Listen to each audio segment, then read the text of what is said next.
Time now for your forecast first. WRBL News 3 First Alert Weather. Well, today will be cooler and we'll have some clouds that will linger. I'll have your day planner coming up in 3 minutes. All right, thank you, Nicole. Straight ahead, two separate killings just over 12 hours apart here in Columbus. The latest on both investigations this hour. And coming up as COVID cases spike across the country, we'll tell you how cities are taking action to try and prevent a winter surge with a new vaccine mandate. Plus, if you're visiting family for the holidays, it could be quite the headache. We'll break down the new travel requirements as News 3 This Morning starts right now. On your side, this is News 3 This Morning. Well, good Tuesday morning to you. You're waking up to December 7th, 2021. I'm Blake Eason. And we're just moving quite along. December the 7th is here. I am Crystal Whitman, and thank you for joining us this morning. Yes, indeed. Leading us off this morning, two separate killings in 24 hours. Columbus police are investigating after two homicides just weeks before Christmas. We begin on 23rd Street near Hamilton Road, where a shooting kills one person and injured another just before 8 o'clock last night. Muskogee County Deputy Coroner Charles Newton confirms 32-year-old Marcus Jones was killed in the shooting. Another person was sent to the hospital with non-life-threatening injuries. This marks the 66th homicide in Columbus this year. And the city's 65th homicide took place less than 12 hours earlier when a robbery outside a bank turned deadly. The incident happened just outside the entrance to the Synovus Bank in the 4500 block of Buena Vista Road. The bank is right next to the Columbus Police Department's East Precinct, and police say 45-year-old Amit Kumar Patel was the victim of this deadly robbery. He was gunned down in broad daylight yesterday morning around 9:30 a.m. Muskogee County Deputy Coroner Charles Newton pronounced him dead on the scene just after 10 a.m. And he was the owner of the Chevron gas station on Buena Vista Road, just about a mile from the scene of the crime. And according to police, the shooter took the deposit Patel had on him. And anyone with information about this ongoing investigation is asked to contact Columbus Police. That number will be on our website. That's WRBL.com. And taking you now to East Alabama, where a historic change is on the horizon. Now, this one has to do with the Lee County solid waste system. The county is transitioning from dumpsters to curbside service early next year. Residents have complained for months that dumpsters around the county are overflowing. Lee County engineer Justin Hardy says that's due to an influx of garbage from surrounding counties. He estimates 35 to 40% of the county's trash is dumped by non-county residents. In June, the county commission awarded a nearly $1.8 million bid to Aero Disposal to begin curbside trash pickup early next year for nearly 18,000 customers. Take a listen. They have 8 other counties in the state that they also service. The vendor has multiple size trucks. They won't try to send these large trucks down these narrow one-lane roads. They're going to ride the roads, establish their route, and so when the carts go out, there will be information on the cart at each residence that says when they intend to start. Now, Aero Disposal will begin distributing cans in February, with service set to begin in March. The current garbage collection fee of $18.50 per month will stay in place for 2 years. And it's great to have you with us here this morning. And our News 3's meteorologist Nicole Phillips has a wake-up forecast for us on this Tuesday morning. Nicole, I don't know what to expect for the weather right now. Hot, cold? Yeah, you know, it's a little bit, we've got warm temperatures and then we're dipping down. So right now, though, as we look out at our satellite and radar, we're pretty calm this morning. Here's the front that moved through on Monday. It is to our south, but what's going to happen is it will actually become stationary. And then watching these showers that are just off towards the northeast now of New Orleans, that's eventually going to move off to the northeast and give us a chance for some showers later on today. So temperatures, you can definitely tell here where we've cleared out to where we still have the clouds. Up to the north, we've got the 40s, and then down towards the south, we still have the middle to even upper 50s. So looking at the rest of today, we are going to keep clouds around 54 degrees by noon with the chance for a few showers. I do think we'll have some showers around by 4 p.m. as well. It won't be a total washout today, but just grab the umbrella to keep it handy for this afternoon and also into this evening. 7-day forecast coming up in 10 minutes. All righty. Thank you, Nicole. And turning now to the coronavirus, health leaders say while the Delta variant remains the biggest pandemic-related threat across the country, fear over the Omicron variant is leading one state to roll out the most aggressive vaccine mandate. Laura Podesta has the report. In what is likely the toughest mandate to fight COVID-19 in the country, anyone who works in New York City will have to be vaccinated before the new year. Vaccination is the central weapon in this war against COVID. The order, which covers employees who work in person at private companies, includes more than 3 million people, all who must have at least one dose by December 27th. Children as young as 5 will also have to show proof of vaccination to participate in many indoor activities. Protecting our health and the kids and everyone else around in New York City, I think that's important. COVID-19 killed more than 11,000 Americans in the past week, according to Johns Hopkins University. For those who are unvaccinated, there really isn't a safe recommendation for those folks to be able to gather. The Omicron variant has been detected in at least 19 states, but the Delta variant remains the dominant strain. Laura Podesta, CBS News. And this comes as health officials say we should continue to err on the side of caution as we learn more about that new variant. The Biden administration recently added new safety precautions like mandating international travelers to have proof of vaccination within 1 day of traveling back into the country. Local health officials say the concern with the travel in the new variant comes from the characteristics they're already seeing in the Omicron variant. He says there's many mutations, each one that still needs to be studied. But to keep your family safe while you travel for the holidays, no matter where you go, they recommend you plan your safety measures in advance. Take a listen. If you feel sick, don't travel. Make sure that you're up to date on your vaccine, whatever that means for you, whether it means getting the first dose or getting the booster dose. Make sure that you keep your hands clean, that you avoid large groups in small spaces, that you do all the things that we've talked about before. Masks are so important. Now, health officials say none of these things work just by themselves. They work together. He recommends masking up, social distancing, and getting vaccinated. All good advice there. And we thank you for trusting News 3 this morning as your favorite source right when you wake up. Coming up, one automaker is pumping the brakes on their return to normal, why they reached their decision, and how it'll impact 1,000 workers they employ. And first, here's Nicole with a look at your weather ahead. Good morning. Hey, good morning. So wide range of temperatures. We've got the 40s up towards the north and the 50s to near 60 down south. All of us today will be cooler. I'll have your day planner coming up at 13 minutes past the hour. News 3 is on your side with Crystal Whitman, Blake Eason, and meteorologist Nicole Phillips has your first alert forecast.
On your side, you're watching WRBL News 3 this morning. And welcome back to News 3 this morning. Another employer is delaying their workers' return back to the office. Now, Ford has planned to bring 30,000 workers back next month, but it is delaying its hybrid model until at least March of next year as COVID cases rise across the country. The decision comes just a few days after we reported to you last week that Google made the call to delay their return back to the office. And Target is officially in the holiday spirit by extending store hours. The retailer said most locations will be open from 7 a.m. to midnight from now until December 23rd. Target says it will be open on Christmas Eve, but will close at 8 p.m. And the chain will also be closed on Christmas Day. So maybe take this as your advice to get ahead on the holiday shopping. I know I could use some of my own advice right about now. Yes, and you're always in Target. Yeah, well, yes, you're right. I've got to get better. I've got to get better at this. I still have not got the list complete yet, but okay. One step closer, right? One step. All right, and if you're looking for a new twist this year while trimming the Christmas tree, you might want to check this out. Miller Lite is out with a 6-pack of ornaments that you can drink from and then hang on the tree. The beer naniments, as they're calling it, holds 8 ounces of Miller Lite. The company promises to deliver the ornaments by Christmas Day. So you kind of like, you drink the beer and then you hang it on the tree, so it's like an empty can that you put on the tree. I don't know if that's a decoration for me, but I think it would be fun hanging it for somebody. Yeah, for sure. I kind of appreciate how interactive it is, nonetheless. But great to have you here with us on News 3 this morning. Time now 5:10 Eastern, 4:10 Central. And here is Nicole with the peak of your morning weather ahead. Hey, Nicole, good morning. Hey, good morning. So taking a live look outside right now, it's pretty calm, but we've got a wide range of temperatures this morning. That will carry into the afternoon. Your day planner coming up after the break. Don't forget to download the weather app, turn on the notifications so you can stay connected.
On your side, meteorologist Nicole Phillips has your first alert forecast.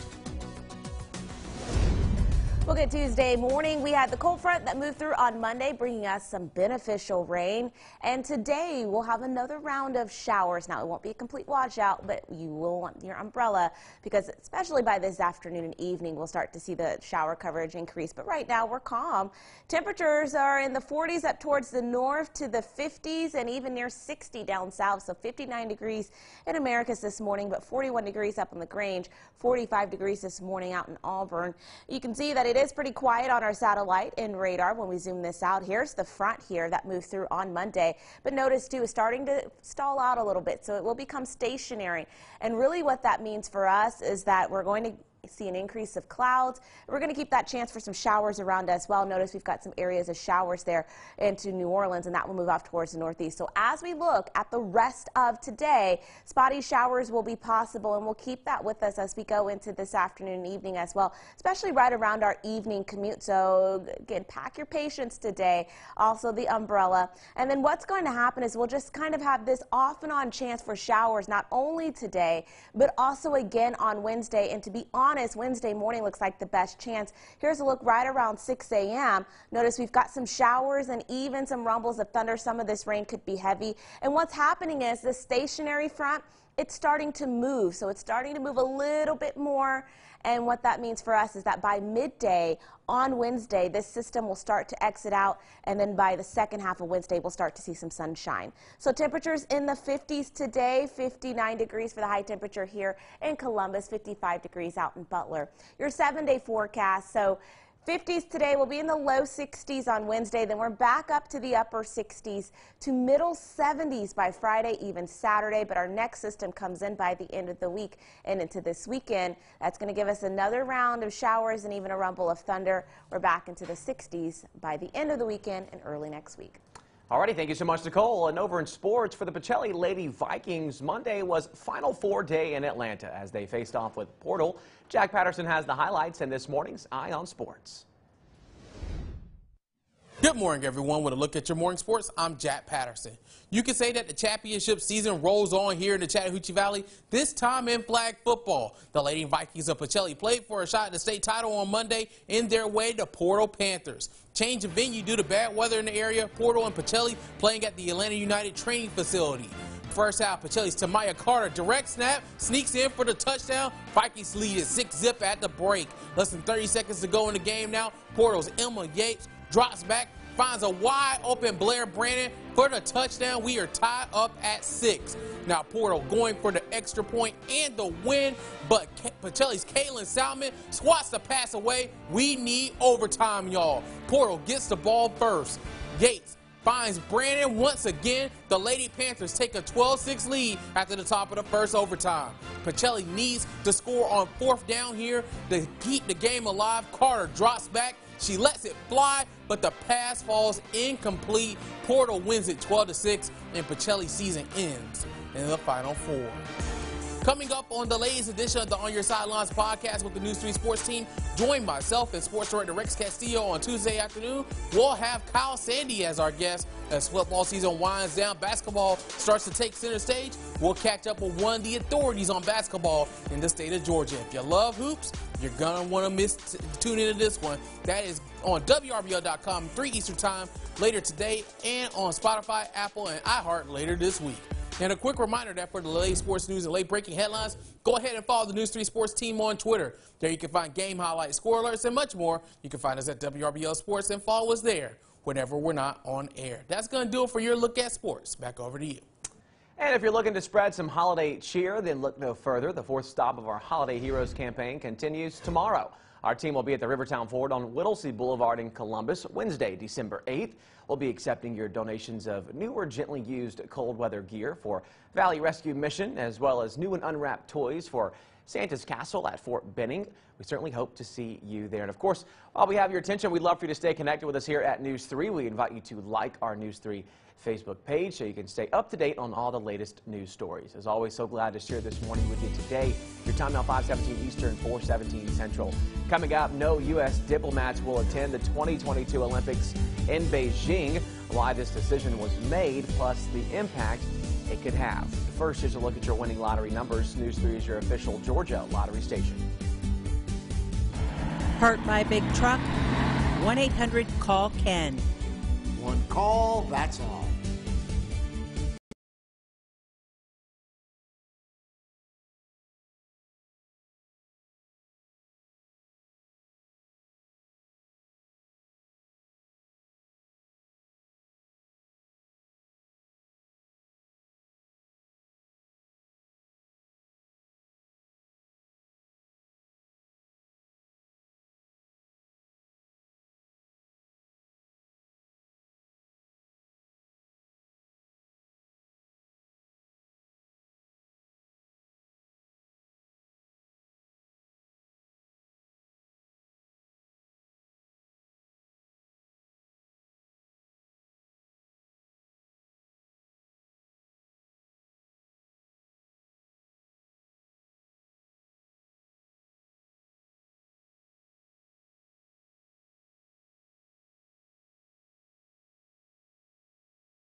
on your side. You're watching WRBL News 3 this morning. And welcome back to News 3 this morning. We're taking a live look right now at our nation's capital, where the time now is 5:21, and all White House diplomatic officials will be boycotting next year's Olympic Games, all set to take place in Beijing. Washington correspondent Basil John has a report about the message the Biden administration says it's hoping to send with their actions. The Biden administration will not send any diplomatic or official representation to the Beijing 2022 Winter Olympics. A sign of growing tensions between the U.S. and China as the Biden administration refuses to send diplomats to next year's Olympic Games. This is a sovereign decision that each country needs to make. We fully expect that other countries will announce their decision in the coming days and weeks. Dean Chang with the Conservative Heritage Foundation says it's the right move. Choosing a diplomatic boycott for the Olympics is in some ways almost the first thing that this administration has done that doesn't make them look like they are going hand in hand to Beijing. But Cheng still criticizes the Biden administration for its policy towards China and says the U.S. isn't doing enough to prepare for the future. 5 to 10 years from now, we will see a China whose military strategy is being fulfilled by a military that has modernized according to long laid out plans. U.S. Space Force Operations Vice Chief General David Thompson told Fox News Sunday that even though the U.S. is on top in the space race, China is quickly catching up. China is a tremendous threat. And Massachusetts Congressman Seth Moulton agrees. Space is one of those places where China is trying to get way ahead of us. We need to change to keep up. Thompson and Moulton say the U.S. needs to adapt its approach to outpace China before it's too late. Reporting in Washington, I'm Basil John. And remember, when you're away from your TV, you don't have to miss WRBL News 3. Watch us streaming live on WRBL.com and also over in our news app as well. And you're watching News 3 this morning. Meteorologist Nicole Phillips joins us now with the forecast you can plan your day around. Good morning, Nicole. Good morning. 23 minutes past the hour. Today will feel a lot different compared to Monday and even the weekend. We've got temperatures so far this morning in the 40s, really depending on where you are. So up towards the north, Lafayette coming in at 41 degrees.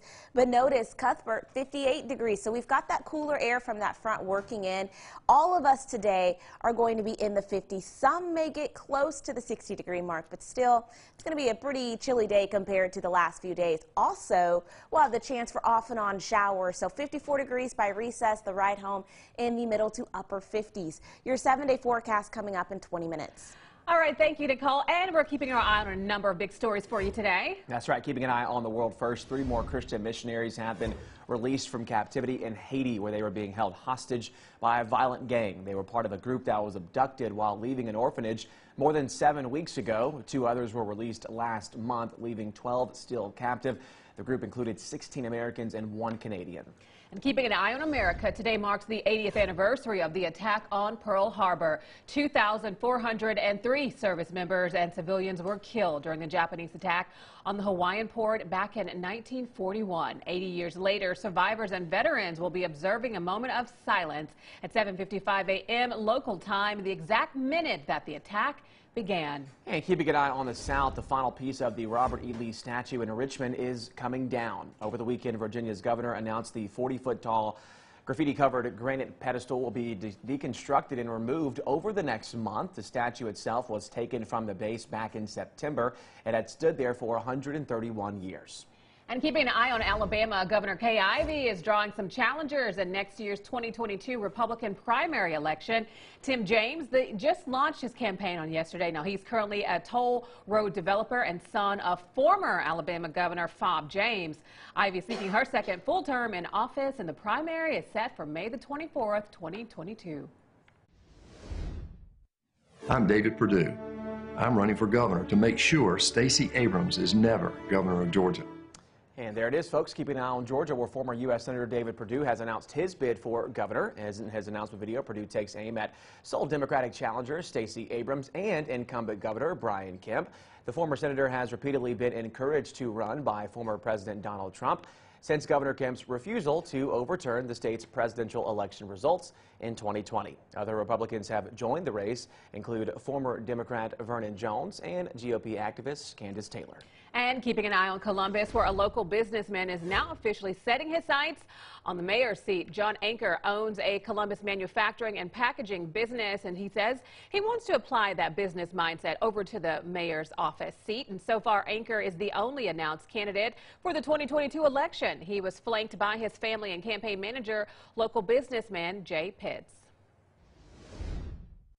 I'm not running against any particular candidate or political party. That makes me really happy. I want to run for Columbus. Yes. It makes me happy. I'm running for office because I have a vision for what I believe Columbus can be if we, you and me, roll up our sleeves together, talk together, and pray together, and work together. Together we can win. And meanwhile, Columbus Mayor Skip Henderson told News 3 that he will seek a second term, but that announcement won't come until early next year. The nonpartisan mayoral race will be decided on May the 24th, the same day of the Georgia Democratic and Republican primaries. And coming up just weeks before the holidays, a businessman gunned down in broad daylight while depositing cash at a local bank. The latest on the investigation, plus how city leaders are responding this morning. And next, get ready for a facelift. One East Alabama county is finalizing a solution to the overflowing dumpster problems and their plans on keeping your community clean. What you need to know before garbage day, straight ahead. Plus, keeping the faith, a historic church is breaking ground right here in the Fountain City. How prayer led them to this moment. All that and more when we come back.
On your side, you're watching WRBL News 3 this morning.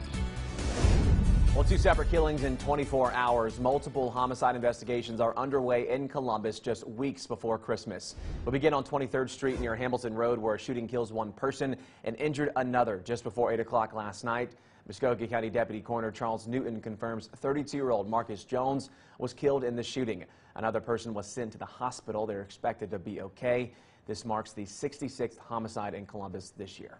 Now, the city's 65th homicide took place less than 12 hours earlier when a robbery outside of a bank turned deadly. The incident happened just outside of the entrance to the Synovus Bank, located in the 4500 block of Buena Vista Road. The bank is right next to the Columbus Police Department's East Precinct.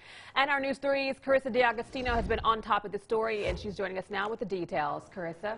Crystal, late in the morning yesterday, the owner of the Chevron gas station on Buena Vista Road became a victim of a shooting robbery outside of an East Columbus Bank.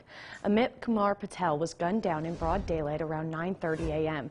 News 3 arrived around 10:30 a.m. to the scene outside of Synovus Bank on Buena Vista Road, where the robbery occurred. Columbus Police Department Homicide Unit, EMS, and the coroner were already on scene. Patel was pronounced dead on scene just after 10 a.m. by Muskogee County Deputy Coroner Charles Newton. According to police, the shooter took the deposit Patel had on him. News 3 spoke with Muskogee County Coroner Buddy Bryan, who knew the victim and his family personally, and says Columbus has lost a hardworking, upstanding citizen. Columbus Mayor Skip Henderson says law enforcement is working quickly to get the offender behind bars. You know, it really hurts to know that an innocent man was gunned down in broad daylight, just trying to do his job, deposit money from his business, and go on to work, just like all the rest of us try to do. The police department, our sheriff, every law enforcement official in our community is absolutely committed to trying to make a very quick arrest and make an example. You put them away for the rest of their lives if we can. Crystal, like you said, this was Columbus's 65th homicide, and the deadly shooting on 23rd Street brings that total to 66. That's 21 more homicides than the city had in 2020. Back to you guys. All right, thank you, Carissa, for that report. And anyone with information about this ongoing investigation is asked to contact Columbus Police. That number is on our website. That's WRBL.com. In Birmingham, folks are looking for answers and calling for an end to gun violence after 6 people were killed in separate shootings over the weekend. Police say 17-year-old David Desmond is the latest victim, found dead in the street with gunshot wounds on Sunday night. It happened just hours after a 30-year-old man, Deontay Jarrett, was found shot in the parking lot of an apartment complex. 4 others were found dead from gunshot wounds on Saturday. Birmingham Police Chief Patrick Smith says officers are using every tool at their disposal to help get justice for these families. On some of them, we do have an idea of who the suspects are. We're just working to make sure that we have good, solid cases before we move forward. And anytime you have a major cluster like that, it has a very tremendous and dramatic impact on the community. Now, police have taken several people into custody for questioning, but didn't immediately announce charges. Of course, we'll update you if they do. And you're watching News 3 this morning, and here's Nicole with your morning commute forecast. Hey, Nicole. Hey, good morning. 33 minutes past the hour. When we look at our satellite and radar, cold front has moved to the south and is actually stalled out. We will see an increase of clouds moving in from the southwest, watching this batch of showers near New Orleans this morning. That will be moving in later on today, so off and on showers will be in the forecast. 41 degrees in LaGrange, 47 in Butler, but 59 in Americus. So the further south you go, the warmer it gets, but all of us are going to see our temperatures drop over the next hour or so. Most of us will get into the 40s and even 50s, and that's where we'll kind of stay through lunchtime and even through our evening commute. Once again, we'll have the chance for a few showers. Your 7-day forecast coming up in the next 10 minutes.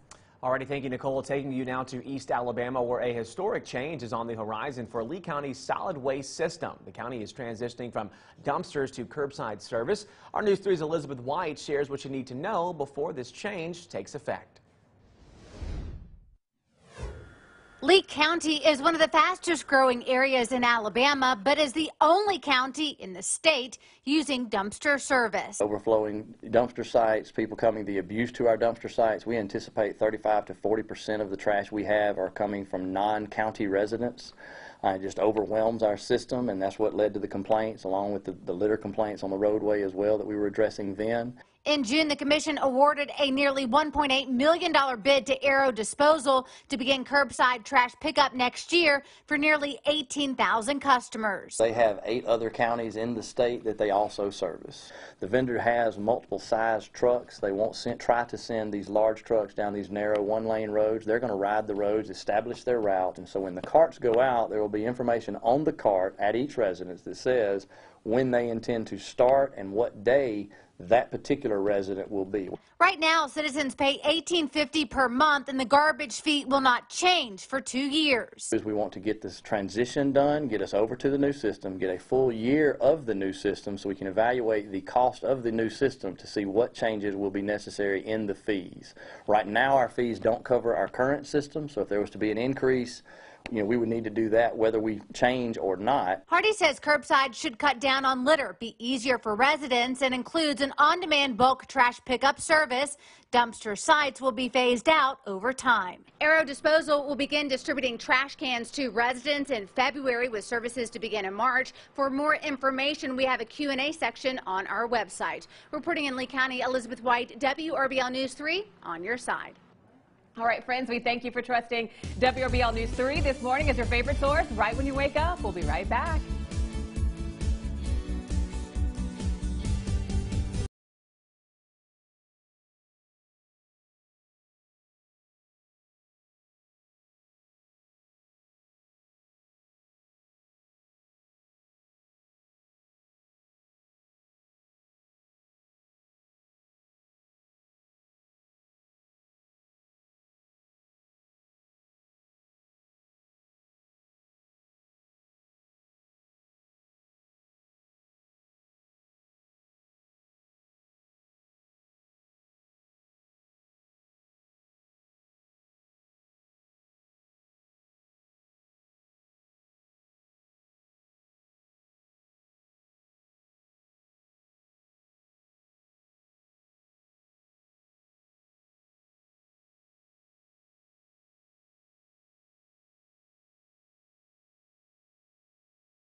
On your side.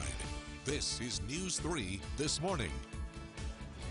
And thanks for being here with us on News 3 this morning. Here are the three things we're talking about today. I'm Blake, Crystal, and Carissa are here as well. Leading us off this morning, hopefully with a heartwarming story. Mine's the furthest thing from it, so warm our hearts this morning, I Crystal. got to bring it, I guess, guys. Well, the nonprofit Superheroes Believe in Miracles is giving some precious children who unfortunately are battling illnesses a chance to feel like a kid again by dressing up as their favorite superhero for a calendar. And the organization did just that by rolling out the red carpet and the glitz and glamour right there. Look at that cute little girl to surprise that little girl. They say the J family says their daughter Kinsley loved her photo shoot as Anna from Disney's Frozen. And normally there's a red carpet reveal party, but due to the pandemic, guys, they had to bring the glitz and glamour to the kids' her home.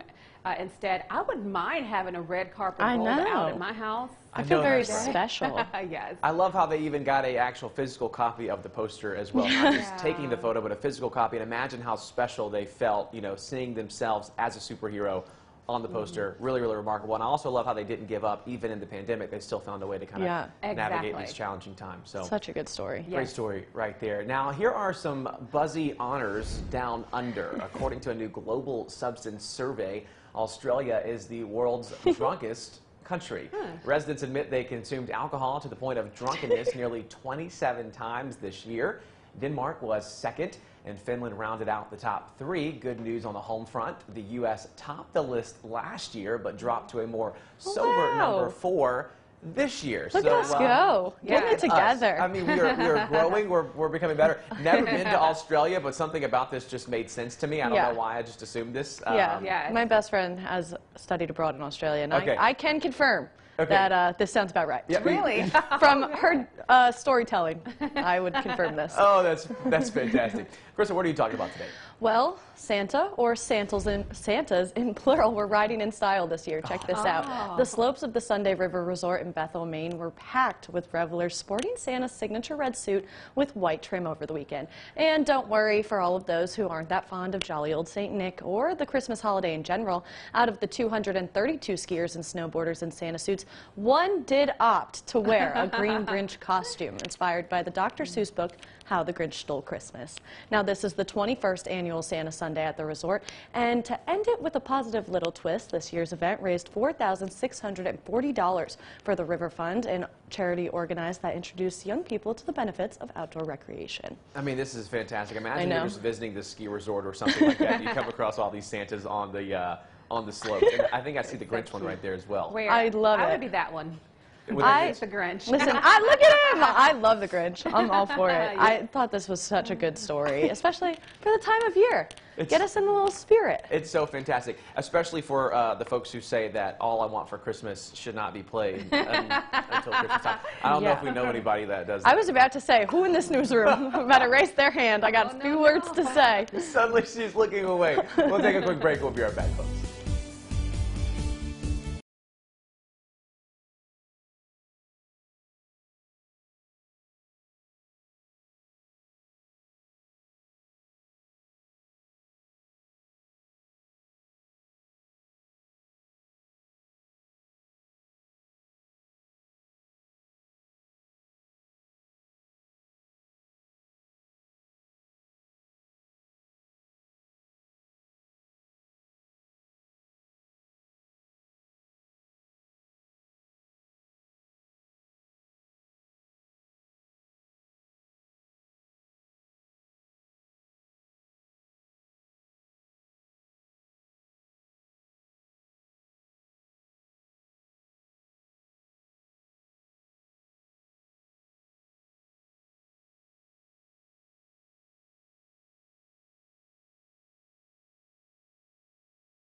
On your side, meteorologist Nicole Phillips has your first alert forecast.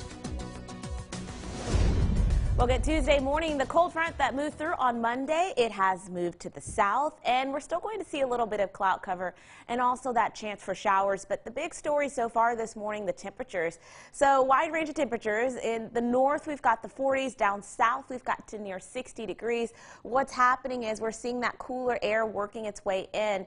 And so all of us today will be well below normal and also about 10 degrees cooler compared to what we were this weekend and also on Monday. So a little bit of cloud cover so far on our satellite and radar. Here's the front. It's starting to stall out. So what that means for us is that we're just going to kind of see off and on showers today, also into Wednesday as well. So looking at our radar forecast, from now through midday, a chance for a few showers, and that continues into this afternoon, so grab the umbrellas. Even by our evening commute as well, we'll still have that chance for a few showers, and then overnight it continues.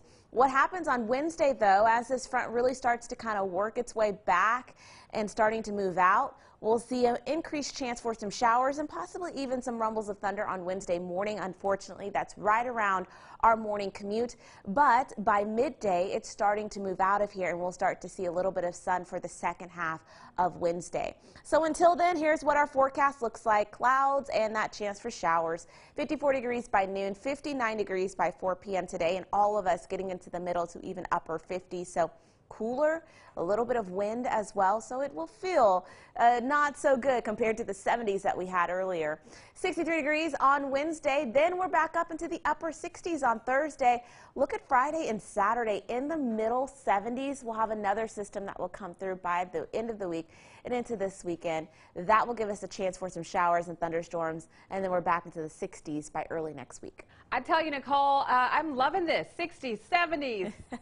I know, it feels good. You know, the 70s this weekend and even late last week, it felt so nice. Yes. Today will be a little bit of a shock because we've kind of been spoiled with the 70s, and now here we are in the 50s. Okay. Well, we can take that. Yeah. All right.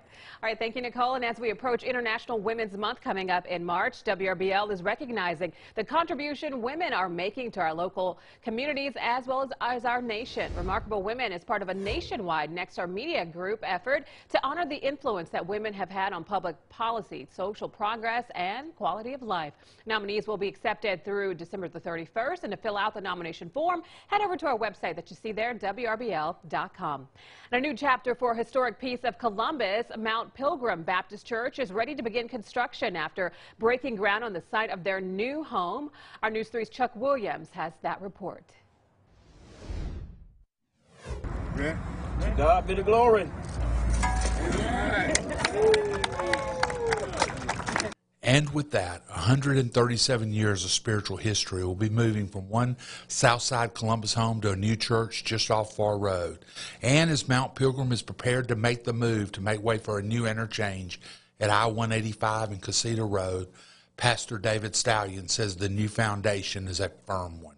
This is the foundation of a new era for a new season in the life of Mount Pilgrim Baptist Church. It's the start of what we're hoping to be the beginning of a new development in this community where we can continue to do what we've been doing for 137 years, and that is to be a presence in Columbus, Georgia. This day was 2 decades in the making, and it didn't come easy. More than 20 years ago, this historic black church said no, and they meant no. When Pastor Stallion took over, talk started again with the city and the Georgia Department of Transportation. They were all looking for a way to open up Casita Road to the interstate. And we've all developed a partnership which we have agreed on the greater cause, and that is to bring about development in this community. Stallion says what happened Monday morning on what was being called holy ground was determined a long, long time ago. This is the day that the Lord has made, and as the Bible says, we will rejoice and be glad in it, because it is the day that He has decided within His own wisdom from the beginning of time, and now we are here, and we're thankful for it.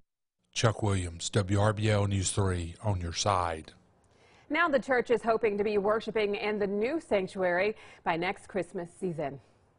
And thank you for trusting News 3 this morning. Coming up, we're remembering the thousands of lives lost during that deadly attack on Pearl Harbor 80 years ago today. How survivors and veterans alike are paying their respects.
on your side. You're watching WRBL News 3 this morning. Well, today is the 80th anniversary of the attack on Pearl Harbor. Laura Podesta has the latest on the remembrance ceremonies that have already taken place and what we can expect today. Take a listen.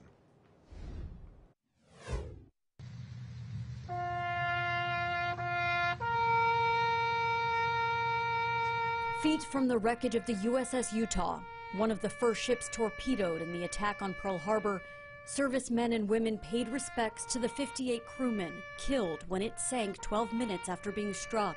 By the time I get topside, the ship was almost ready to capsize. David Russell was 21 years old on that day in 1941, stationed aboard the USS Oklahoma as it began to sink. He hoisted himself onto the nearby USS Maryland and was then able to fight back against the incoming Japanese planes. I had someone give me a few instructions on how to handle ammunition, so I passed ammunition during the Pearl Harbor attack. Russell is one of 30 survivors who will be in Hawaii today to commemorate the 80th anniversary of the attack. More than 2,400 servicemen and civilians were killed. 21 ships were sunk or gravely damaged, and hundreds of planes destroyed. The U.S. declared war on Japan the next day, launching us into World War II. Means so much, especially at the last years of my life. It's just so important. Also participating in this year's remembrance, so-called Rosies, women inspired by the Rosie the Riveter campaign aimed at encouraging women to help with the war effort by working in factories. Laura Podesta, CBS News. Now, the pandemic prevented veterans and survivors from returning to last year's commemoration. Today, a moment of silence will be observed at 7:55 a.m. local time, the minute the bombing began. Back to you, Crystal. All right, thank you, Blake, and we'd love for you to stay connected with us here at News 3. We invite you to like our WRBL News 3 Facebook page. And here at News 3, we are always on your side, and Nicole is here to tell you what you need to know before you go on this Tuesday morning. Hey, Nicole. Hey, good morning. So here we are, 5:53 Eastern, 4:53 Central, cold front down to the south. We do have just a little bit of cloud cover moving on in, and temperatures are ranging from the 40s up to the north to the 50s and even near 60 down south. So your day planner, we will add in a chance for a few showers today. They'll be off and on, especially this afternoon into this evening. Only getting up to about 59 degrees by 4 p.m., so cooler compared to the last few days. We'll warm up, though, gradually for the end of the week. Your 7-day forecast coming up after the top 10. Alrighty, thank you, Nicole. Before you go, here are your top 10 stories this morning. We start with number 10. Our Holiday Heroes campaign continues tomorrow. Our News 3 team will be at the Rivertop Fort on Willesee Boulevard in Columbus accepting donations of new or gently used blankets, winter coats, hats, gloves, and we'd love to see you there. Well, that's right. And number 9, International Women's Month is coming up in March, and WRBL is recognizing the remarkable women in our community. Nominees are being accepted now through December the 31st, and to nominate a remarkable woman, fill out the nomination form over on our website. Number 8, the race for Alabama governor is heating up. Tim James, the son of former Governor Bob James, announced his campaign yesterday. He's currently a toll road developer. Governor Kay Ivey is seeking her second full term in office. The primary is set for May 24th, 2022. At number 7, former U.S. Senator David Perdue has officially announced his bid for Georgia governor. This comes nearly a week after sole Democratic challenger Stacey Abrams announced her campaign. Other Republicans running include Governor Brian Kemp, former Democrat Vernon Jones, and GOP activist Candace Taylor. Number 6, Columbus businessman John Anker has officially launched his campaign for mayor. He owns a Columbus manufacturing and packaging business. So far, Anker is the only announced candidate for the 2022 election. Columbus Mayor Skip Henderson says he plans to do so early next year. And number 5, Mount Pilgrim Baptist Church is ready to start construction on their new home off Far Road. This comes as the 137-year-old building is set to turn into a new interchange at I-185 and Cassetta Road. Construction on the new church will take about a year with the hopes of new sanctuary to be complete by next Christmas. Number 4, the Department of Public Health is hosting mobile vaccine clinics this week. Today they will be at the Piggly Wiggly on River Road from 10 a.m. to 1 p.m. There you can get a COVID-19 vaccine or a flu shot. Registration is preferred but not required. For a full list of those locations, you can head to our website, WRBL.com. And number 3, Lee County is transitioning from dumpsters to curbside service. Last June, Aero Disposal won a bid to begin curbside trash pickup next year. They will begin delivering the cans in February with service to begin in March. Now, the current garbage collection fee of $18.50 per month will stay in place for 2 years. Number 2, the owner of a local gas station was killed while making a deposit at a Columbus bank. Muskogee County Deputy Coroner Charles Newton confirms 45-year-old Amit Kumar Patel was shot dead outside the Synovus Bank on Buena Vista Road early yesterday morning. According to police, the shooter took the deposit Patel had on him. Police are now looking for that shooter. If you know where they could be, please call Columbus Police. And number 1, Columbus's 66th homicide of the year occurred hours later on 23rd Street just before 8 p.m. Muskogee County Deputy Coroner Charles Newton confirms that 32-year-old Marcus Jones was killed in that shooting. Another person was injured and he was sent to the hospital and he is expected to be okay. And those are your top 10 stories this morning. And of course, meteorologist Nicole Phillips is on top of your final forecast this hour. Hey, Nicole. Hey, so today we're in the 50s. We've got a chance for off and on showers as well. We gradually warm up after today, 69 on Thursday, then another system coming in on Friday into this weekend, but we're in the middle 70s at that point, so warming up. All right, well, now it's time to announce our next winner of our coffee mug contest. Yes, today's winner is Tracy Bruce. Congratulations. And we want to thank our morning mug sponsors, Wow Superfast Internet and Wild Animal Safari. And you can pick up your coffee mug at our News 3 studio at the address you see on your screen. And don't forget, you got to be in it to win it, so head to our website, WRBL.com, to enter into the contest. We thank you for watching News 3 this morning. Still got one more hour to go. We'll take a quick break and we'll be right back.